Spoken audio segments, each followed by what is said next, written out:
I think we'll begin. It's 4:05. I wanted to welcome everybody. Thank you very much for coming today. My name is Paul Wright. I'm the acting director of Citrus. As usual, this is sponsored by Infineon, one of our founding corporate members, so please thank them for your food. I don't quite know how you do that, but just say thank you to yourself. We would like to say hello to our web viewers at the other campuses. They are at UC Merced, UC Santa Cruz, and possibly at UC Davis. I just asked Professor Sperling if his own colleagues were watching him, and he wasn't sure if they would be. When you came in, you were given this blue ticket.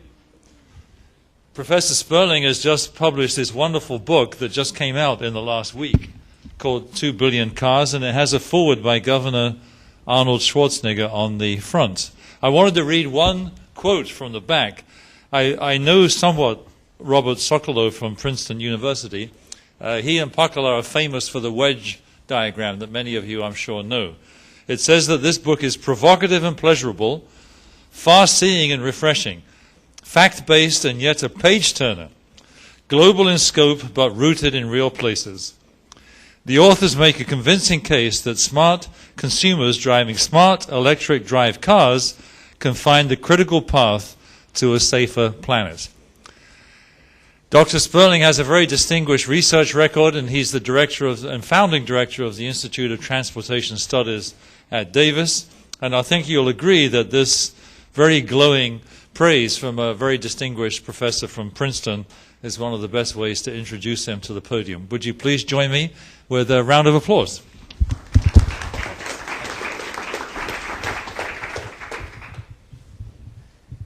Well, thank you very much. It is a pleasure to be here. I actually did my PhD just across the street in McLaughlin Hall, so it is like coming home here, almost. This book really did just come out 3 days ago. In fact, it's not even available on Amazon.com for 2 more days. So this really is a sneak preview of the book. And it was a project that was supposed to be a 1-year project, and as many of you understand about these book projects, it turned into a 5-year project. And so this is a special feeling for me to finally have this out here. So this is my first talk I've given since the book came out. So this is also special for that reason. So what I'm going to talk about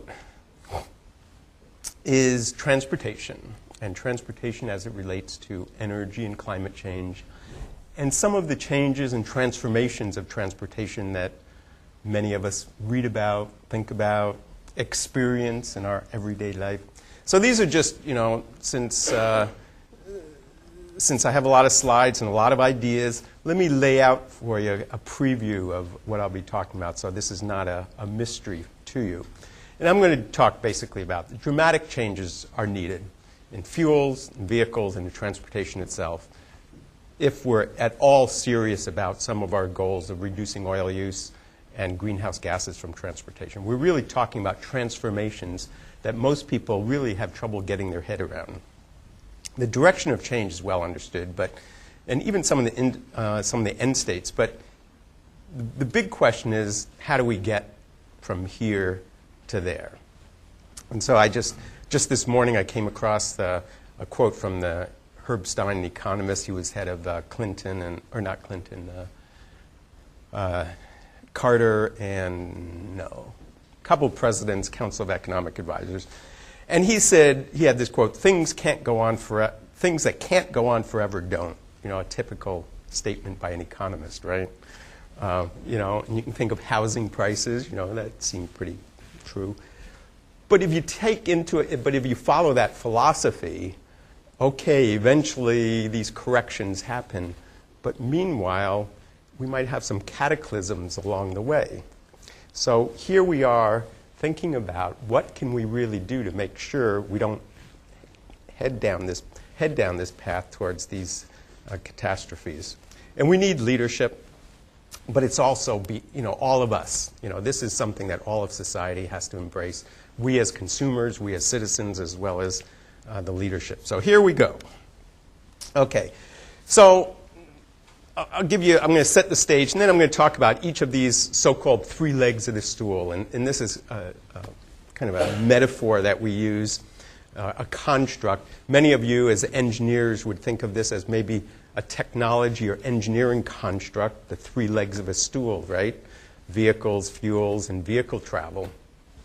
But in fact, this is a political construct. And that is because these are not equal legs of the stool, but advocates. This has come about because of environmental advocates that really want to emphasize the need to change our land use and our transportation system, our behavior. So they characterize this as three legs when, as I'll show you, they're not equal three legs. All right, so a little context here. You know, the title of my book is 2 Billion Cars, so of course I have to start out with a graph like this, and it's in the book. And that is, right now in the world, we're at about 1 billion vehicles, about 700 million cars and another 300 million other vehicles. And this, if you look at any forecast, this is what any mainstream forecast, this is what it looks like, that we're headed towards about more than a doubling of it by 2025 or so. And up there is a picture of a little car. I don't know if anyone recognizes that, but this is a new car being produced in India for sale at roughly $2,000 to $2,500 called the Nano. And it's part of the reason why these forecasts are likely to be accurate. And that is, when you bring down the cost of the price of a vehicle and make it accessible to so many more people, they're going to buy it. And so that's the good and the, you know, it's something there's good and bad associated with that vehicle. But one part of it is that it means a lot more energy use, a lot more carbon dioxide, and a lot more vehicle use. So if we look then on the oil side, because of this rapidly increasing vehicle use, we have rapidly increasing oil use. And so again, this is a conventional scenario. This is from the International Energy Agency in Paris that does this is their reference mainstream scenario. And you see the oil use going up. And one of the important parts of it is you see the green is OPEC, the share of OPEC, and the other is the share from all the non-OPEC sources. And the non-OPEC sources have basically peaked and are going to be pretty flat for a while. And because demand continues to increase, that means OPEC starts picking up a larger and larger market share, and also because they have so much oil still left. And so the red line is the market share. And what that means is more market power by OPEC and everything that implies. So if you look at consumption of oil over the history of humanity, this is a total cumulative oil production. In 10 years, we are consuming 1/4 of all the oil consumed through our entire history. Now, obviously, this can't go on much longer, but what you see is the consumption keeps going up. Now, something that people don't appreciate, even some of the most sophisticated oil analysts, is that while conventional oil is peaking, there's something else called unconventional oil. And that's oil shale, that's tar sands, that's very heavy oils. And when you start looking at those, there's virtually an unlimited supply of this, a huge supply, far, far more than conventional oil. And so what's happening is oil companies, as they start reaching the finite levels, as production starts peaking, they start turning to these unconventional oils.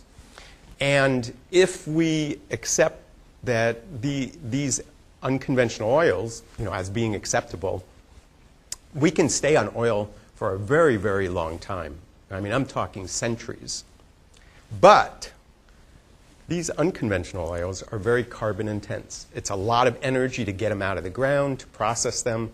And so if we follow this path, we are essentially increasing, in some cases dramatically so, amount of the carbon that we emit into the atmosphere. And this is one image of the future of all these vehicles, all the pollution.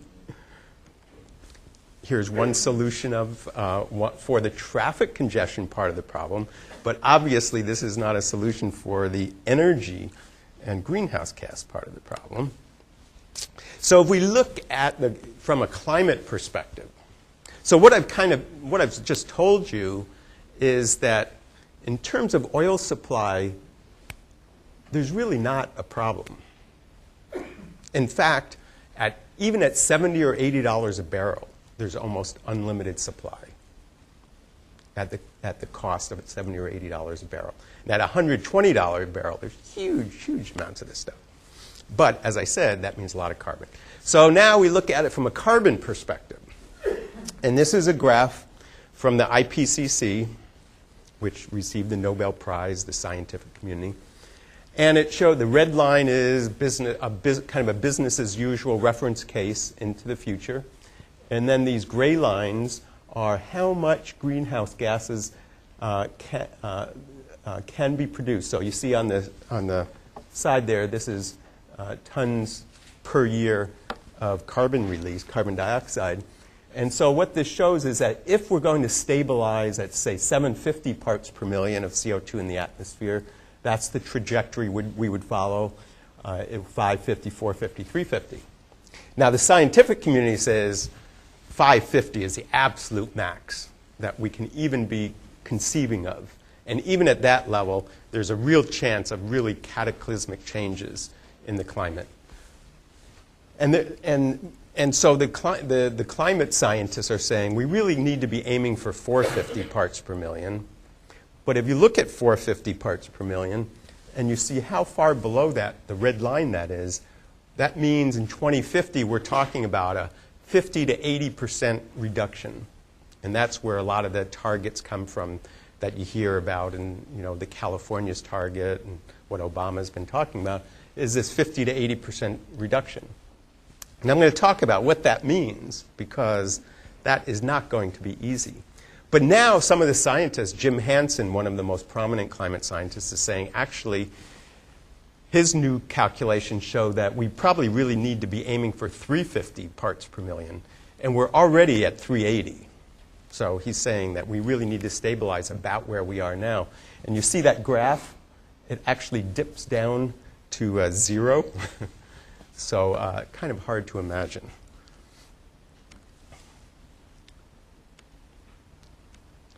So here, let me talk about it now from the California perspective. So this is the gray line there is the business as usual forecast for California for greenhouse gases. And so you see it going up to about 600 million tons of CO2 per year by 2020. And that represents about a 28%, 30% increase above 1990 levels. And that's an important date, an important number, because California, a couple years ago, passed a law, AB 32, one of the most famous laws in California now, the Global Warming Solutions Act of 2006. And what it says is that California will reduce the CO2 back to 1990 levels by 2020. So that represents about a 30% reduction from where we would otherwise be. And I would note President-elect Obama just last week announced that that was his target that he was going to pursue for the U.S. as well. So California's plan, and so partly I'm talking, actually I have two hats, and Paul didn't mention that, but it was on my slide, and that is that I'm a faculty member, long-standing faculty member at UC Davis, but a couple of years ago the governor appointed me to be on the Air Resources Board, and the Air Resources Board is the agency in California that's been designated as the agency to oversee and administer the climate policies for California. So I'm, involved here, both as an academic as well as a regulator, something that takes a little getting used to. The brain, the academic brain part of my brain and the regulatory part of my brain often clash, as you can imagine. So I even get confused saying, when I say we, sometimes we means us academics, sometimes we means ARB. So I'll try to be more careful about that. So ARB is responsible for this. And in fact, on Thursday or Friday this week, we, ARB, will be adopting the climate scoping plan for California, basically the master plan for California for how it's going to meet that 30% reduction by 2020. And this is a very elaborate template. It doesn't have all the details in it, but it lays out the cap and trade and all the other programs. So this is a hugely important action that will be taken. It's very controversial, as you can imagine. And the key features of, I want to mention this is partly, speaking again with my ARB hat on, and partly my public educational role. And that is that what California is trying to do in the way that ARB is leading is constructing this whole program, working very closely, I would say, with many, many interest groups. I mean, if those of you that get these reminders from the state about hearings, there's probably at least one public hearing a day on some aspect of this plan. It's really overwhelming how much effort is going into this. But let me so these are 6 major features, principles that are being pursued. The number one is stimulate innovation, and this is very relevant to citrus, and it's the idea that we need dramatic changes in technologies, dramatic changes in behavior, dramatic changes in our institutions if we're going to come anywhere near not only meeting a 30% reduction by 2020, but even more importantly, that 80% reduction by 2050. Number 2 is a portfolio approach. This is not a matter of silver bullets. There's a whole lot of measures, policies, programs, technologies that are needed. And just some of the major ones for California are the whole set of energy efficiency standards, renewable portfolio standard, which requires electric utilities to produce 33% of their electricity from renewable sources, the low carbon fuel standard that I'll talk about in a minute that applies to oil. Now, overlaying this whole thing is cap and trade. And if you read the newspapers, you often think cap and trade is everything. And in fact, even many in Washington, D.C., when they think of climate policy, it's like they've had cap and trade, the 3 words imprinted on their brain. And they haven't come to fully appreciate how a much richer approach is needed and will be followed. So in California's case, the cap and trade part is only about 20%. The rest of it is all these other actions. And these other actions are needed because there are so many market failures and market barriers that exist that the philosophy, the theory is that you need these specific actions to go after all of these little barriers and market failures. Strong partnerships, essential, and something that the economists in the audience will be appalled by is the idea of roughly proportional reductions across all the sectors. And of course, they would say you should be looking at where the costs are the cheapest, the marginal cost, and focus on those. The theory is, or the hypothesis is, that in fact, we really don't know enough to be able to come up with such a sophisticated approach. And in any case, we're going to need large reductions across the board in all these sectors. At some point, we'll start relying principally or totally on price signals. But for now, we need to start getting the innovation process going in a lot of different sectors. And the other part is that, greenhouse gases is not everything. In fact, in many of the policies and strategies, one could argue that the CO2 reductions and greenhouse gas reductions are a small part of one of the smaller benefits that we're talking about, and that there are many other benefits that dwarf it. But I guess the good news in a sense is that there's so much public support for this, and there's a legal levers involved in this, that everyone is looking at this as, in some cases, as being the tail that wags various dogs. So this is the California approach, adopting the plan in a few days, and then there'll be 2 years of rulemaking to actually adopt the specific details of all of them, and then all these rules and policies take effect January 1st, 2012, and then, of course, we're off for a wild ride. So to focus on, to bring this down to transportation now, transportation has been specially targeted in California because it's about 40% of the total greenhouse gases. And this is higher than most other places, not because we drive more than anywhere else, but just because there's less energy used in other parts of our sector. We have less industry, we have less heating than a lot of other sectors, and we have less coal used in California. So for a variety of reasons, transportation is a big part of it and is getting a lot of attention. So back to this wobbly three-legged stool, as I now call it.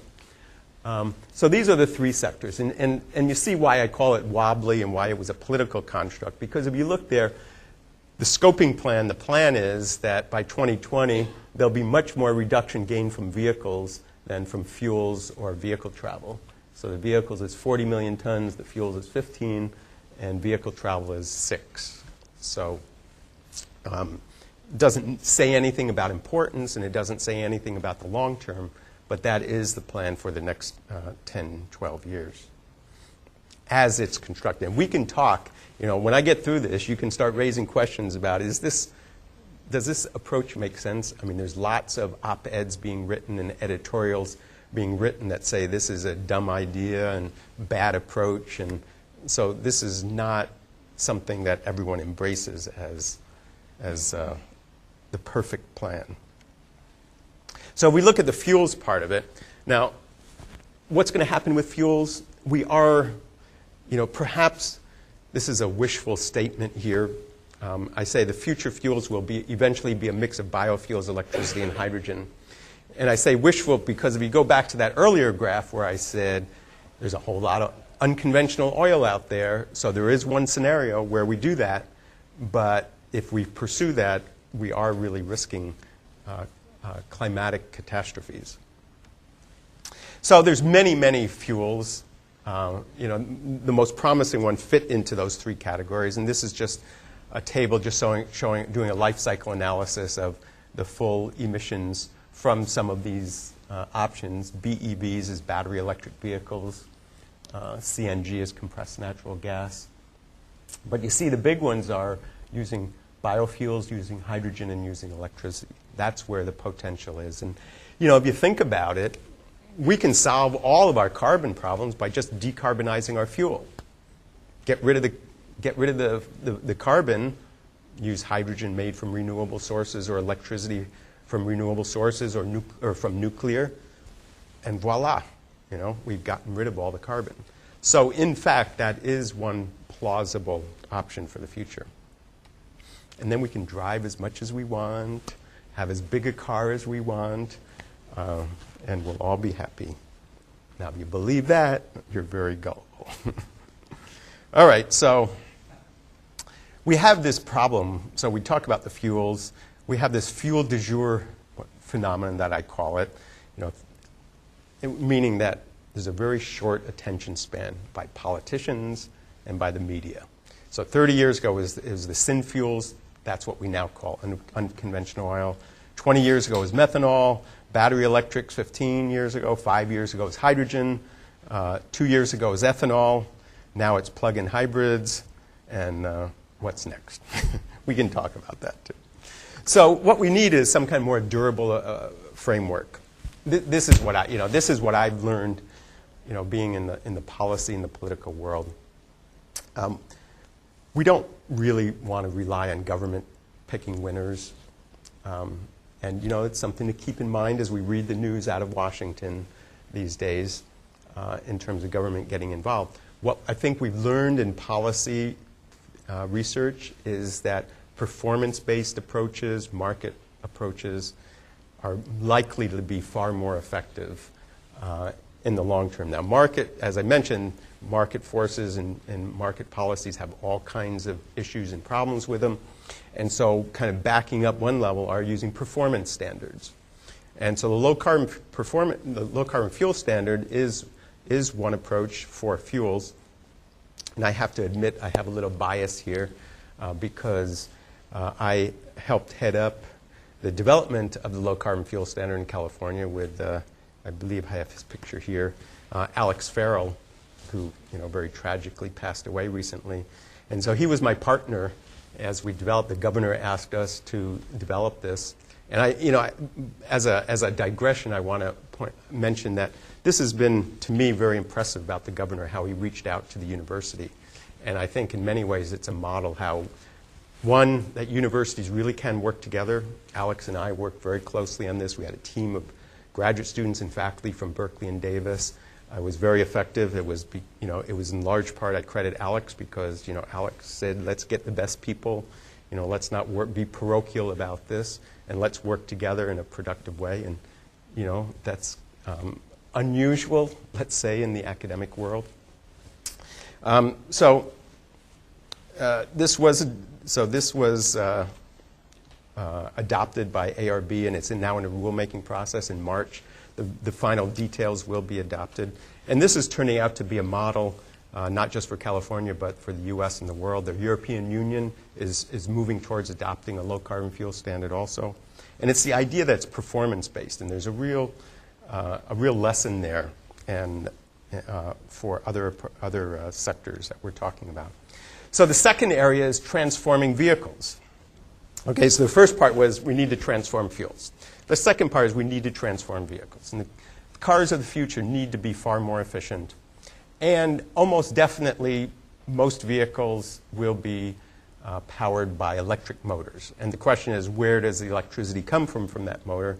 And it'll come from most likely either electricity from the grid or from chemical fuels that are converted by a fuel cell into electricity on board the vehicle. So just to kind of highlight that this is not just some academic, talking, in passing here. The head of Toyota 10 years ago said that basically said electric drive is the future. Even General Motors, General Motors eventually gets it, right? Maybe that's even an arguable statement, but but here's a statement that just a couple of years, 2 years ago even, General Motors, the senior management of General Motors said that ultimately the vehicle will be electrified. Now, the first step to get there, though, is to make vehicles more efficient. And one of the problems that plagues the automotive industry and the automotive market is that while there is a lot of innovation, in fact, the auto industry, including Detroit companies, have really been quite innovative. They've really improved the vehicles tremendously over the years. They've even made them much more energy efficient. The problem is all of that efficiency was used up in making the vehicles bigger and more powerful. And so this is just a graph that shows that over this 20-year period from 2006, and the trend continued, is that fuel economy basically stayed flat even as the vehicles got heavier, more powerful, and much faster. So there's been a lot of progress in transforming the vehicles, and let me move on. California, I just mentioned one thing. California has tried to be a leader in this area. California adopted 6 years ago a law to make the vehicles much more efficient, a law, what's become known as the Pavley Law, to impose very aggressive greenhouse gas standards on vehicles. Now, this is one of the more tortured laws in our history. It's been the car companies have sued California to block it, and then California won both of the major lawsuits. But then they needed a waiver from the federal government to actually adopt it. And then those of you who read the newspapers know that the Bush administration wouldn't grant the waiver. So then California sued EPA.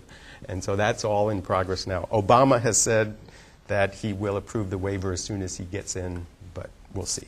And that will allow for a major improvement in the vehicles. So we're going to see battery electric vehicles, plug-in hybrids, fuel cell vehicles. And these electric drive vehicles are good, not just because they're more efficient, but they have a whole lot of other attractions to them. You know, people are going to like the people that drive these vehicles almost always say they prefer them to internal combustion engine. They like the driving feel of them. They're quieter. These vehicles can be plugged back into the grid. They can be used to provide backup power to your homes and to local grids. So there's a whole, and they can be easier to manufacture. So there's a whole slew of advantages of electric drive. And that's why every major car company says, this is the future. The question is, you know, exactly how does this future happen and how fast? And that's a matter, in part, a matter of policy, and in part a matter of all of us as consumers. So there's a very sad history of electric vehicles. Sad in the sense that there was a development of a lot of these vehicles in the 90s. This is kind of my rogues gallery of electric cars from the 90s here. All of them are gone. This one up here is being resurrected, but basically they've all disappeared except for the one up in the left-hand corner, which is still produced by Chrysler. And you'll see some of these driving around Berkeley. In fact, there's a number of people that have them. All right, now, since there is so much enthusiasm for plug-in hybrids, it's, you know, one of these things, you know, it's this fuel du jour phenomenon. It's like whatever the new best thing is, everyone embraces, it's exciting, this is the future. But the reality, and this is just a graph to remind me to say that, yes, there's tremendous improvement happening in batteries, but batteries are still very expensive. And if you look at, so if you look at, here's the bottom. This is the car, the Volt is the car that General Motors has been promoting for a few years now as the savior of the company and telling Congress that too. But this plug-in hybrid that they're using has a very large battery. It's 15 kilowatt of batteries. And the price of these right now is about $1,000. And eventually it'll come down. But, you know, a question I would ask, not being too cynical or skeptical, is how many cars are they going to sell where the battery by itself adds $15,000 to the cost? And this is the car that's going to save the company. It doesn't give one much faith that, one, GM is being straightforward, and two, that they're actually going to pull this off. I'm going to be done in a minute, unless it's an explanatory, just a...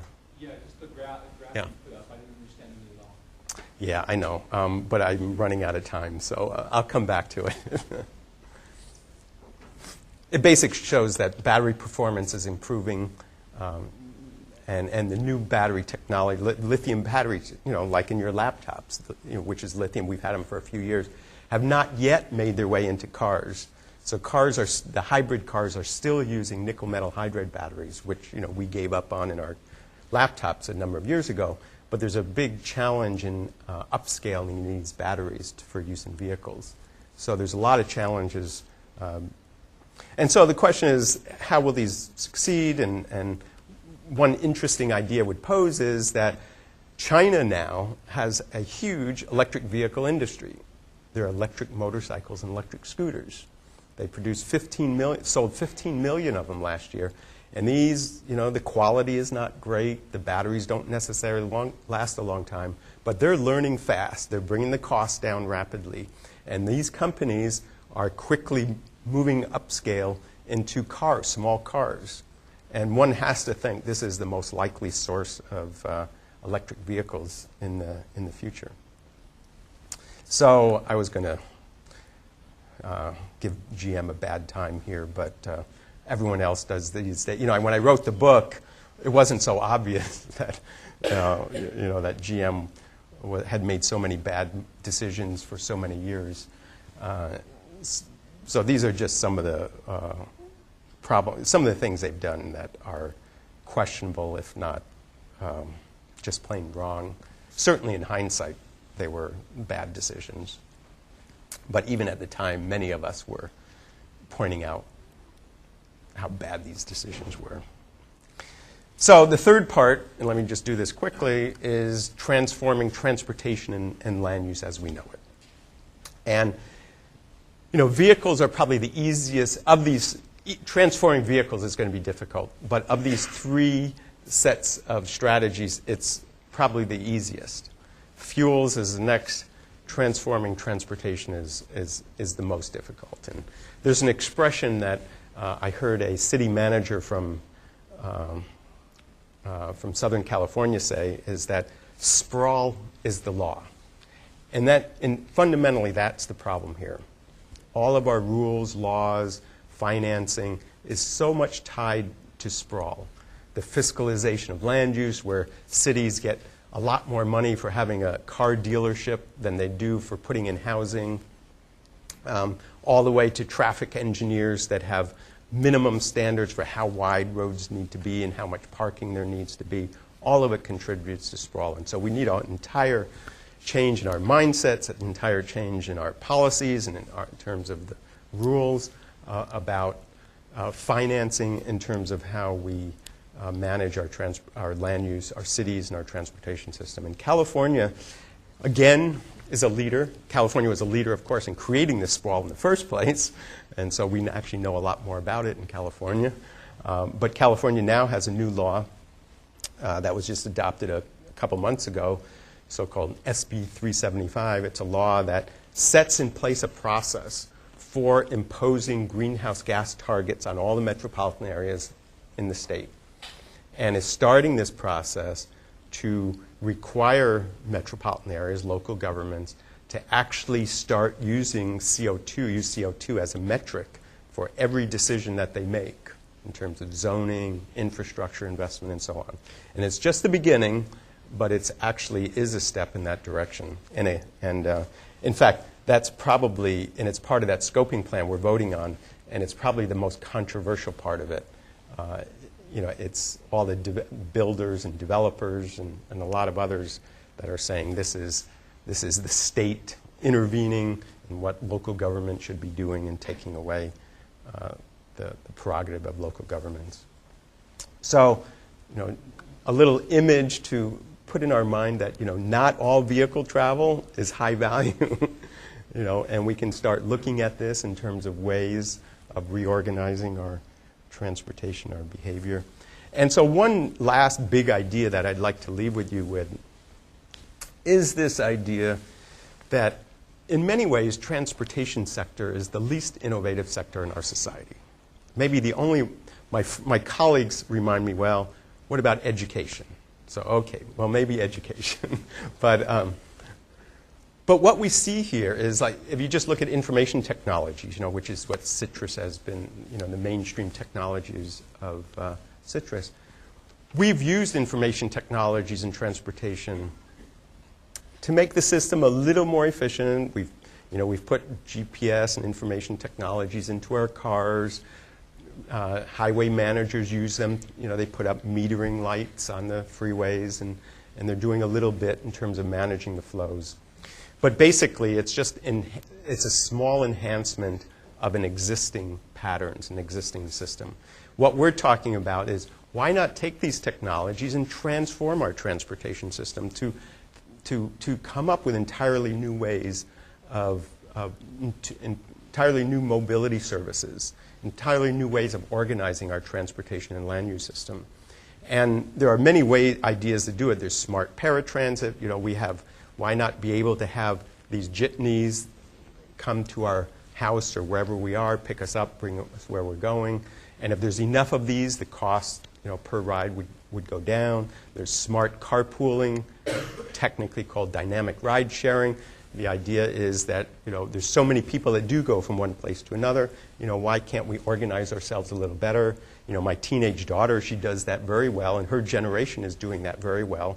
I mean, they're on their cell phones and they're IMing all the time, and they're actually organizing themselves. And there are ways, there are actually companies that have started to do this that can institutionalize this a little better. So there's creating a whole new system. And a point I want to make to highlight the opportunities but also the challenges is that and this is where I get in a little trouble. You know, I've learned being in a regulatory policy role, you can't be quite as flippant as you are as an academic. People actually pay attention to what you say more than they do when we're just academics.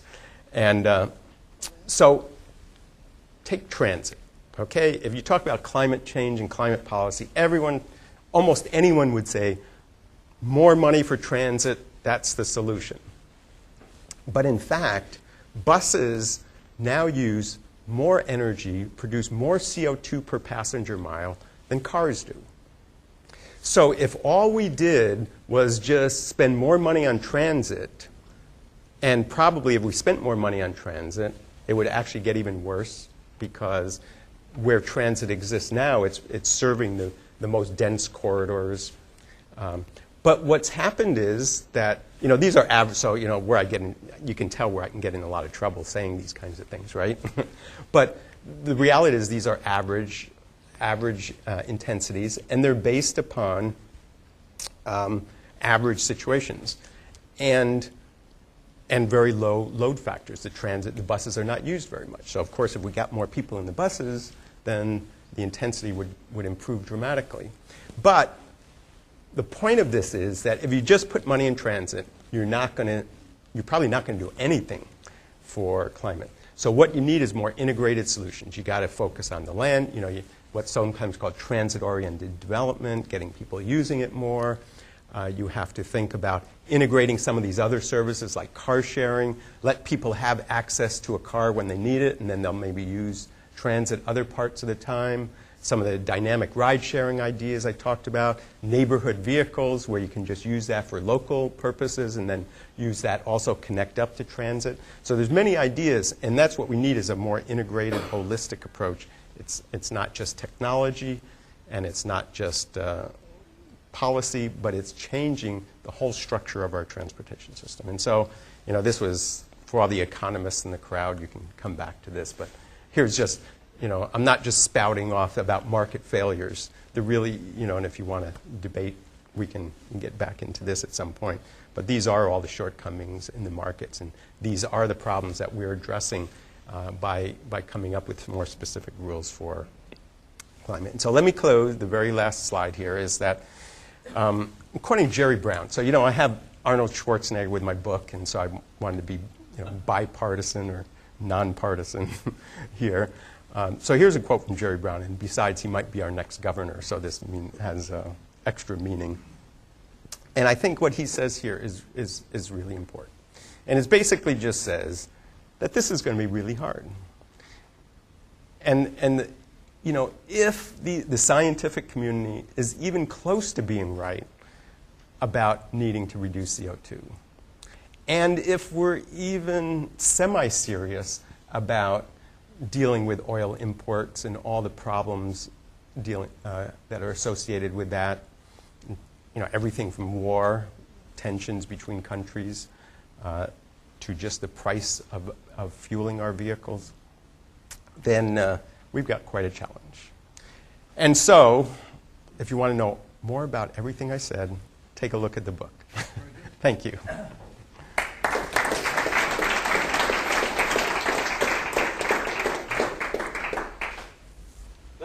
Let's get some questions, and then we're going to. We're going to raffle this wonderful. Oh, we have 3 books to raffle actually, and if that's going to pass the microphone around, let me pass it to Sam. Thank you, Dan. Thanks for this very informative talk. But I would like to comment on your last slide, or the one before Jerry Brown's quote, showing transit greenhouse gas emissions. I think, even though it's written, but it needs to be emphasized, these are based on the current ridership levels and not necessarily what transit could attract. So if you had the kind of ridership levels for transit buses in U.S. cities that you have, say, in Western European countries, that blue bar for transit would go down dramatically. And so, just so that nobody, I think you might have given the impression that you were being critical of transit as an alternative, when you probably meant to say that with the current ridership levels, transit is not the solution, right? Exactly. Yeah. And that was, and those numbers are for the United States also. So if you go almost anywhere else in the world, the numbers are far better. You know, the United States is just about the worst case situation. Okay, I think you made it very clear that it's very expensive to retrofit currently sprawling cities when you were approaching the transportation land use problem. However, in China and India, where we've got massively expanding cities which haven't been built to accommodate the people, what kind of strategies are there for them to adopt good land use policies? Because this could be a very efficient way to get the benefits that you're looking at. Yeah, China is a fascinating situation because they're growing so fast, they're motorizing so fast that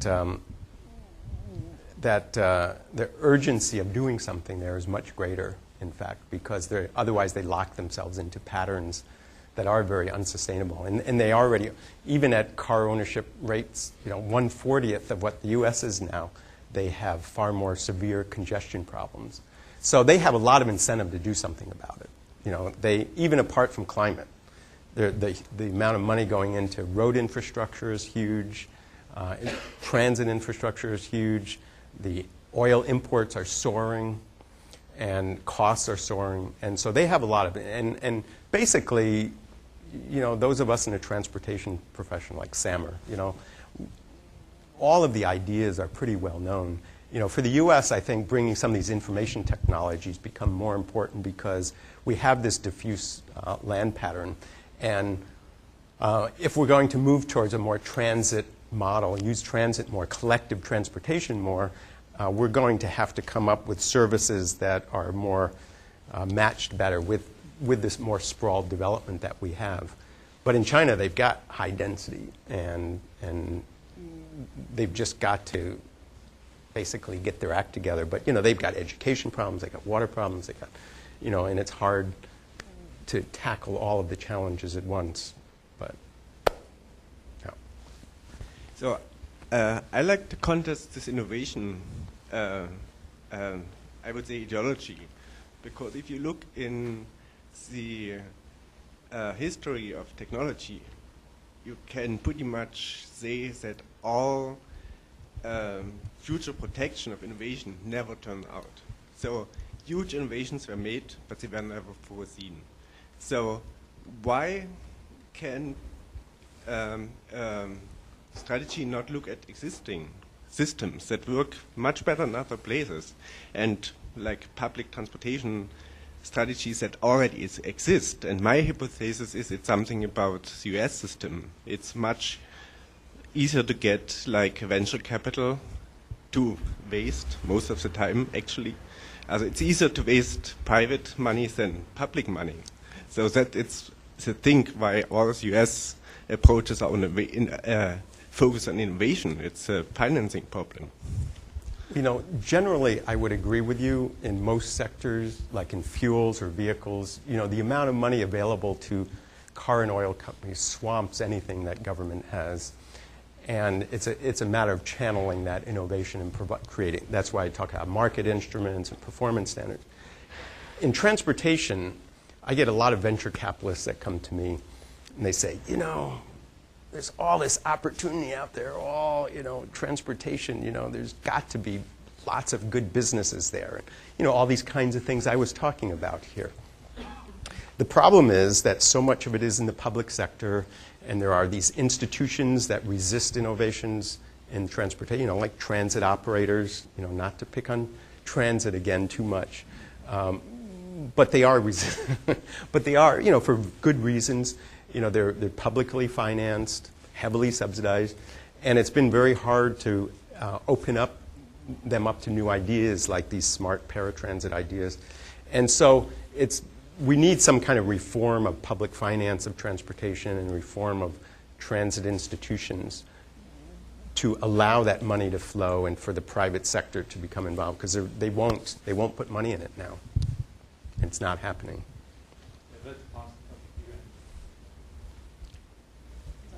Yeah, it seems to me that